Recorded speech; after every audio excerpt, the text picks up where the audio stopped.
Richard smiled as he ate the pepper soup, not knowing he was eating his third wife.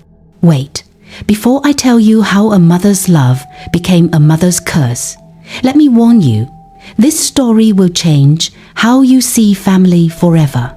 And if you think you know where this is going, trust me, you don't. Stay till the end because the twist will shock you. Richard was the richest man in Lagos. At 35, he owned 3 companies and a mansion in Victoria Island worth over 500 million naira. His Mercedes-Benz collection could feed a whole village. But he had one problem that money couldn't solve. His mother, Mrs. Grace. "My son will only marry the perfect woman," she always said, sitting in her favorite chair like a queen on her throne. Mrs. Grace was 65 years old, but she ruled that house like a general. The maids feared her. The gateman jumped when she called. Even Richard's business partners spoke to her with respect. Every time Richard brought a woman home, his mother found something wrong. It didn't matter if they were doctors, lawyers, or even pastors' daughters. This one is too dark. That one is too light. This one talks too much.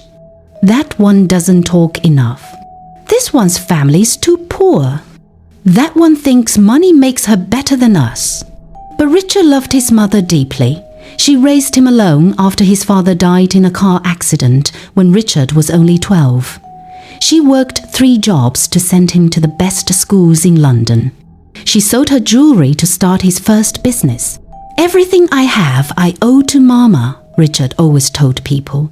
So he always listened to her, even when it hurt. The first wife was called Mary. She was beautiful, kind, and worked as a manager at First Bank. She was everything any mother would want for her son, educated, respectful, and truly loved Richard. When Richard brought Mary home for the first time, she came with gifts, expensive perfume for Mrs. Grace, wine, and even fresh fish from the market. "Good afternoon, Ma," Mary said, kneeling down to greet her future mother-in-law in the traditional way. Mrs. Grace looked her up and down like she was inspecting spoiled meat. "She's too skinny," his mother complained later. "Look at her tiny waist. How will she carry my grandchildren? And her skin is too fair. She probably bleaches." Mary tried everything to please her mother-in-law. She cooked Mrs. Grace's favorite soup every weekend. She cleaned the whole house until it sparkled. She even gave Mrs. Grace half of her 800,000 naira monthly salary. "Maybe if I show her I care about family, she will accept me," Mary told Richard. But nothing worked. Mrs. Grace found new complaints every day. She uses fork and knife instead of her hands. She thinks she's too good for our culture. She wears makeup to church. What kind of Christian is that? She calls you baby instead of husband. No respect at all. Richard started feeling tired of the constant complaints. "Mama, Mary is a good woman," he would say weakly. "A good woman respects her elders." Mrs. Grace would snap back. The breaking point came on a Sunday evening. Mary had spent the whole day cooking for the family. She made rice, stew, chicken, and even pounded yam by hand to show respect for tradition. Mrs. Grace tasted the stew and spat it out. "This stew is too salty. Are you trying to kill me?" Mary looked confused. She had tasted it herself. It was perfect. "Ma, let me check," Mary said politely. "Don't touch my mouth. You want to poison me and take my son's money." That was when Mary finally got angry. For 6 months, she had endured insults, complaints, and disrespect. She had given this woman her salary, her time, and her dignity. But being called a murderer was too much. "You will never be happy with any woman your son brings home," Mary shouted. "You want him to stay single forever so you can control him like a child." The whole house went silent. Even the gateman heard the shouting from outside. Mrs. Grace's eyes turned dark and cold. When she spoke, her voice was quiet and scary. "You will regret saying that to me," she whispered. "We shall see who controls who in this house." That night, Mrs. Grace waited until everyone was asleep. She went to her room and opened a wooden box that she kept hidden under her bed. Inside were strange things: black candles, dried herbs, bones from different animals, and a small red book written in a language that was not English. Mrs. Grace was not just an ordinary mother. She was a witch. She had learned dark magic from her grandmother in the village many years ago, but she had never used it on people before, only to make her business successful and protect her son from harm. Tonight would be different. She lit the black candles and began to mix the herbs in a clay pot. She whispered words that sounded like no language on earth. The room became cold, even though it was hot outside. The candles flickered like someone was blowing on them. "Mary thinks she can disrespect me in my own house," Mrs. Grace whispered to the darkness. "Let's see how much she respects me now." She took a piece of Mary's hair that she had collected from the bathroom sink. She dropped it into the pot with the herbs. The mixture began to bubble and smoke, even though there was no fire under it. Mrs. Grace chanted louder. The words seemed to come from deep in her chest, like a growling animal. Suddenly, from Mary's room, there was a scream, then silence. The next morning, Mary was gone. In her place, in the compound behind the house, was a fat goat with sad eyes, shouting, "Meh, meh, meh." Richard woke up and looked for his wife everywhere. "Mary, Mary, where are you?" He checked the kitchen, the parlor, even the rooftop. Nothing. "Mama, have you seen Mary?" he asked his mother. Mrs. Grace was sitting calmly at the dining table, eating bread and tea like nothing happened. "She packed her things and left after our fight last night," his mother lied smoothly. "She said she never wants to see you again. She said you are a mama's boy who cannot stand up for his wife." Richard felt like someone had punched him in the stomach. "She said that? I'm sorry, my son. But some women cannot handle a real family. They only want to scatter what we have built together." Richard was heartbroken. He had truly loved Mary. He called her phone many times, but it was switched off. He drove to her office, but they said she had called in sick. He went to her parents' house, but they said they had not seen her. "Maybe she really left me," Richard thought sadly. 3 days later, Mrs. Grace called Richard for dinner. "I cooked your favorite soup," she said sweetly. "Pepper soup with fresh meat? This will make you feel better." The soup smelled amazing. The meat looked tender and well cooked. Richard sat down and began to eat hungrily. He had barely eaten anything since Mary disappeared. "This meat is so sweet, Mama," Richard said, chewing slowly. "Where did you buy it?" "From a special place," Mrs. Grace smiled. "Eat more, my son. You need strength." But if Richard could hear what the meat in his mouth was saying, he would have run completely mad. Inside that pepper soup, Mary's spirit was screaming, "Richard, please don't eat me. It's me, Mary, your wife. I'm not dead. I'm trapped. Don't eat me, please. I love you. I'm sorry for fighting with your mother. Please stop." But Richard heard nothing except his mother humming her favorite church song as he ate.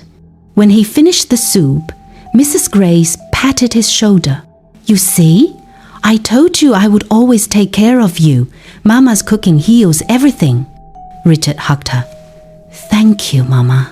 I don't know what I would do without you." If only he knew. 6 months later, Richard met Sarah at a church conference. She was a primary school teacher, chubby and quiet, everything his mother had said she wanted in a daughter-in-law. "This time, Mama will be happy," Richard thought. When he brought Sarah home, Mrs. Gray smiled at first. She looks healthy, his mother said. Good for carrying children. But after 2 weeks, Mrs. Grace found new complaints. She's too educated. She thinks she knows better than everyone because she went to university. She reads too many books. What kind of woman sits down reading instead of cooking? She asks too many questions. Children should not question their elders. Sarah was confused. She had been respectful, quiet, and helpful. She even taught Mrs. Grace how to use WhatsApp on her phone. "Ma, have I done something wrong?" Sarah asked one day. "You think you are better than us," Mrs. Grace replied coldly. "I can see it in your eyes." The same pattern started again. No matter what Sarah did, it was wrong. If she cooked, the food was too spicy. If she cleaned, she was making noise. If she stayed quiet, she was being proud. If she talked, she was being disrespectful. Sarah began to cry every night. "Richard, your mother hates me," she told him. "Just give her time," Richard said tiredly. "She said the same thing about Mary, but Mary left me. Mama was right about her character." This made Sarah try even harder. She woke up at 5 a.m. to clean the house before Mrs. Grace woke up. She cooked different soups every day. She even bought Mrs. Grace's expensive jewelry with her small teacher's salary. But Mrs. Grace had already decided Sarah's fate. The final fight came when Sarah brought home books for the children in the neighborhood. She wanted to start a free reading program on weekends. "What is this nonsense?" Mrs. Grace asked, looking at the books. "I want to help the children learn, Ma. Education is important." "You want to turn our house into a school? You want to bring dirty children here to spoil my furniture?" "They are not dirty, Ma. They just need help." "Are you calling me a liar? You think I don't know dirty when I see it?" Sarah felt her patience breaking. "Ma, with respect, these are innocent children who need—" "Don't tell me about children. I raised the most successful man in Lagos while you were still wearing diapers." "I'm not disrespecting your experience, Ma. I just think—" "You think? You think? That's your problem. Too much thinking, not enough respect." Sarah finally snapped. "How can I respect someone who finds fault with everything I do? I wake up early.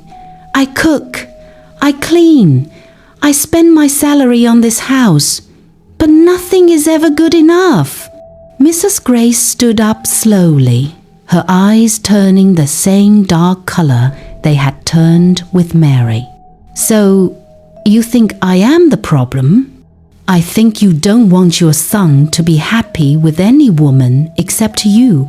The words hung in the air like thunder. That night, Sarah became the second goat in Mrs. Grace's collection, and Richard ate the second pepper soup, hearing the same desperate screams that only Mrs. Grace could hear. "Richard, it's me, Sarah! Don't eat me! I taught children. I loved you. Please stop!" But again, Richard tasted only the sweet meat and praised his mother's cooking. This continued for 3 more years. 5 more women came and went. There was Jennifer, the nurse who was too proud because she saves lives. There was Blessing, the businesswoman who was too independent. There was Joy, the artist who was too creative and useless. There was Peace, the lawyer who was too argumentative. And there was Faith, the chef who was trying to show off her cooking skills. Each time, the pattern was the same. Richard brings home a good woman. Mrs. Grace finds impossible faults. The woman tries desperately to please her. They have a final fight about respect. The woman disappears. Richard eats pepper soup and asks where his wife went. Mrs. Grace says she left after their fight. Richard believes his mother and mourns another failed marriage. By now, Richard was 38 years old and feeling cursed. "Maybe I'm not meant to be married," he told his mother after Faith disappeared. "Don't worry, my son," she said, stirring another pot of soup made from Faith's remains. "The right woman will come, a woman who knows how to respect family." Mrs. Grace was getting confident. Too confident. She had killed 7 women and fed them to her son, and nobody suspected anything. She felt powerful, untouchable. "I am protecting my son," she told herself. "These women only want his money. I know what's best for him." But Mrs. Grace forgot something important. Evil always meets its match eventually, and her match was coming sooner than she thought. Then Richard met Grace at a gospel concert in Tafawa Balewa Square. Yes, she had the same name as his mother, which he thought was a good sign. But this Grace was different from all the others. She was 28 years old, dark-skinned and beautiful. But there was something special about her. She was a prayer warrior and the daughter of Pastor Johnson from Mountain of Fire Ministry. This Grace fasted every Monday, Wednesday, and Friday. She prayed for 3 hours every morning before going to work. She had never missed church service in 10 years. When she walked into a room, people felt peace. More importantly, this Grace could see things that others could not see. The moment Grace stepped into Mrs. Grace's mansion in Victoria Island, she felt something evil. The air felt thick and dark, like a graveyard at midnight. "There are spirits in this house," Grace whispered to Richard as they sat in the parlor. "Don't be silly." Richard laughed nervously. "It's just an old house. Mama has been living here for 20 years. But Grace was not being silly. She closed her eyes and listened with her spiritual ears. She could hear voices, women's voices crying for help. "Help us," the voices whispered. "We are trapped here. She killed us. She fed us to her son." Grace opened her eyes quickly, her heart beating fast. "Richard, how many women have you brought to this house?" "Why are you asking that?" Richard looked uncomfortable. "Please, just tell me." "Well, 7 women. But they all left me after fighting with my mother. They couldn't handle being in a real family." Grace felt cold all over her body. 7 women, 7 voices crying for help. That evening, Mrs. Grace prepared for her usual ritual. She brought out her wooden box, her black candles, and her red book. "This one seems different," she muttered to herself. "But no woman is stronger than my power. I have been doing this for 3 years, and no one can stop me." She lit the candles and began to mix her herbs. She had collected some of Grace's hair from the bathroom sink, just like she had done with all the others. She dropped Grace's hair into the clay pot and began to chant, "Powers of darkness, hear my call. Make this woman crawl and fall. Turn her flesh to goat meat sweet. For my beloved son to eat, She chanted louder and louder. The room became freezing cold. The candles flickered wildly. But something was wrong. The mixture in the pot was not bubbling like before. Instead, it was getting hotter and hotter, like fire was burning inside it. Mrs. Grace kept chanting, thinking she needed more power. Spirits of my grandmother's line, make this woman's soul be mine. Turn her bones to tender meat. Make her blood taste rich and sweet. Suddenly, the pot exploded. Hot herbs and boiling liquid flew everywhere, burning Mrs. Grace's face and hands. She screamed and fell backward.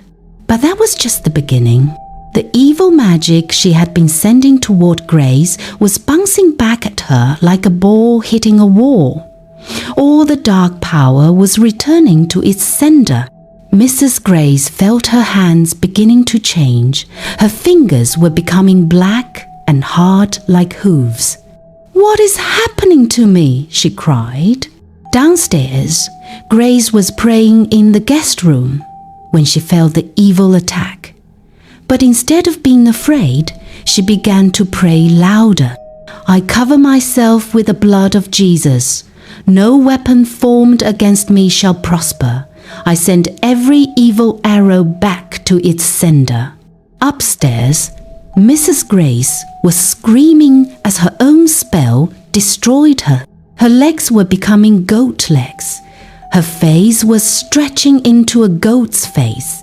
Her voice was changing into the bleating of a goat. For the first time in 3 years, she was feeling what she had done to 7 innocent women. The transformation was painful, like every bone in her body was breaking and reshaping itself. Meanwhile, Grace ran downstairs and found Richard in the dining room, about to eat another bowl of pepper soup. "Stop!" Grace screamed. "Don't eat that!" "Why?" Richard asked, the spoon halfway to his mouth. "It's just soup. Mama made it for me." Grace grabbed his hand. "Richard, that is not ordinary meat." "What are you talking about?" Grace closed her eyes and prayed. "Holy Spirit, open his spiritual ears. Let him hear what I can hear." Suddenly, like a radio being tuned to the right station, Richard began to hear voices coming from the soup in his spoon. "Richard, help us. We are your wives. Mary, Sarah, Jennifer, Blessing, Joy, Peace, and Faith. Your mother turned us into goats. She killed us and cooked us. You have been eating us." The spoon fell from Richard's hand and crashed to the floor. The voices were clear now. 7 women he had loved, 7 women he had promised to protect, 7 women he had eaten with his own mouth. "No, no, no!" Richard screamed, running toward the stairs. "This cannot be true." He found his mother upstairs, half transformed into a goat, writhing on the floor in pain. "Mama, what have you done?" Mrs. Grace tried to speak, but only goat sounds came from her mouth. Meh, meh, meh. Her eyes were still human, still his mother's eyes, but filled with terror and regret. "You made me eat my own wives." Richard fell to his knees. 7 women who loved me, 7 women who trusted me to protect them, and you fed them to me like animals. Mrs. Grace's transformation was almost complete. Only her eyes remained human. Those eyes were crying, trying to say sorry, but no human words could come out. Grace appeared behind Richard, still praying. "I only wanted to protect you," Mrs. Grace's spirit spoke through Grace's prayer connection. "I didn't want to share you with anyone. I loved you too much." "Love?" Richard screamed. "You call this love? You turned innocent women into food. You made me a cannibal. You destroyed 7 families." Mrs. Grace collapsed completely. The evil magic that had kept her alive and powerful for 3 years was now eating her from inside. She died right there on the floor, her body half goat, half human, a monster created by her own twisted love. But the damage was done. Richard knew everything now. 7 women had trusted him to protect them from his mother. 7 women had died because he was too weak to stand up for them. 7 women had begged for their lives from inside pepper soup while he praised the taste. Grace held Richard as he cried, but she knew some sins are too heavy for forgiveness. "I cannot marry you," Grace told him gently. "You carry the blood of 7 women. They need justice, not more love." Richard nodded. He understood. That night, Grace called the families of all 7 women and told them the truth. The police came and found strange things in Mrs. Grace's room, but Richard was never arrested. How do you arrest a man for eating his wives when he didn't know they were his wives? Richard moved out of the mansion immediately. He could never eat meat again. Every night he heard the voices of Mary, Sarah, Jennifer, Blessing, Joy, Peace and Faith calling his name. "Why didn't you save us? Why didn't you hear us crying? Why did you choose her over us?" The mansion still stands in Victoria Island today, but it's empty now. Nobody wants to buy it, even though Richard is selling it for almost nothing. The neighbors say that at night you can still hear a woman crying somewhere inside the house, and sometimes 7 other voices join her, asking the same question over and over. "Why did you eat us? Why did you eat us? Why did you eat us?" Richard is 42 now. He never married again. He spends his money building churches and feeding orphans, trying to wash away the taste of his wife's blood from his mouth. But some stains never come out. Some hungers can never be satisfied. And some love is so selfish that it becomes hatred. Remember this story the next time someone says they love you too much. Love should set you free, not chain you down. Mrs. Grace loved her son so much that she became a monster. And sometimes the people who claim to love us most are the ones who hurt us worst. Asterisk, asterisk. Real love protects. Real love respects. Real love never feeds you poison and calls it soup. Asterisk, asterisk. If someone's love makes you eat things that destroy you, run, because that is not love. That is control dressed up in a mother's apron. Asterisk, asterisk. And control always destroys what it tries to protect.